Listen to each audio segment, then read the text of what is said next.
If the physical world is evil, why care for the poor? If this world has no value, why work to make it better? Welcome to Church History Stories, where I explore fascinating and sometimes controversial topics from the history of the Church. In continuing with our examination of heretics and heretical groups today, we're diving into one of the most significant challenges the early Church faced: Gnosticism, a movement that threatened to completely reshape Christianity. Picture yourself in the 2nd century Roman Empire, surrounded by suffering, death, and oppression. In this dark time, someone offers you secret knowledge, wisdom that could free your soul from this evil world and connect you to a higher spiritual realm. This was the alluring promise of Gnosticism. The term Gnosticism comes from the Greek word gnosis, meaning knowledge. But this wasn't ordinary learning. Gnostics claimed to possess secret, mystical knowledge about God and the universe, available only to special initiates. This set them apart from Orthodox Christianity, which proclaimed its message openly to all. The Gnostic worldview directly contradicted Christian teaching. They believed an inferior evil creator called the demiurge made the physical world, not the true God. Some Gnostics even identified this demiurge as the God of the Old Testament, rejecting the biblical teaching that God is the good and perfect creator of all things, a belief that was held in common with Marcion, whom we discussed last time. Gnostics taught that human beings were divine sparks trapped in evil physical bodies, imprisoned in a material world. They rejected salvation through Christ's death and resurrection, instead teaching that special knowledge would free these divine sparks to return to a spiritual realm called the pleroma, or fullness. These weren't just abstract theological debates, they had practical consequences. If physical existence is a mistake, why have children? If the body doesn't matter, why resist sin? Church fathers noted that despite claims to higher spirituality, many Gnostics either embraced extreme asceticism or complete moral license. These ideas continue influencing modern thought. When people say, "I'm spiritual but not religious," claim insider knowledge about God, or treat physical reality as less real than the spiritual realm, they echo ancient Gnostic concepts. Even some prosperity gospel teachings, emphasizing secret knowledge for spiritual success, mirror Gnostic thinking.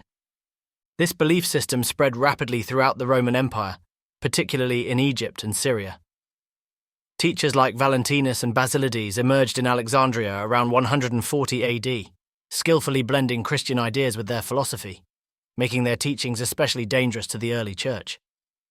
Gnosticism completely transformed the story of Jesus. Since they viewed physical matter as evil, many Gnostics taught that Jesus lacked a physical body. He only appeared human.